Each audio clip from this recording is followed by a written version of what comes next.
اللہ تبارک و تعالی نے قرآن شریف میں فرمایا ہے وَرَفَعْنَا لَكَ ذِكْرَكَ، یعنی بلند کیا ہم نے تمہارے لیے تمہارا ذکر۔ امام علامہ کاظمی ایاز اس کی تفسیر میں فرماتے ہیں کہ حق اللہ تبارک و تعالی نے اپنے حبیب احمد مجتبی محمد مصطفیٰ علیہ السلام سے ارشاد فرمایا ہے کہ میں نے تمہیں اپنی یاد میں سے یاد کیا، جس نے تمہارا ذکر کیا اس نے میرا ذکر کیا۔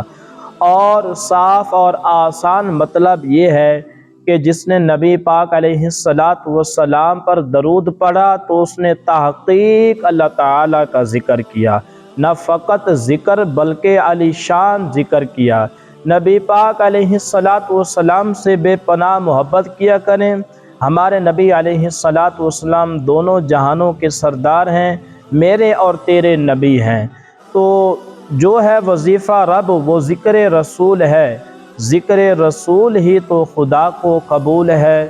نبی پاک نے فرمایا آباد رہے وہ شخص جو میری حدیث دوسروں تک پہنچائے۔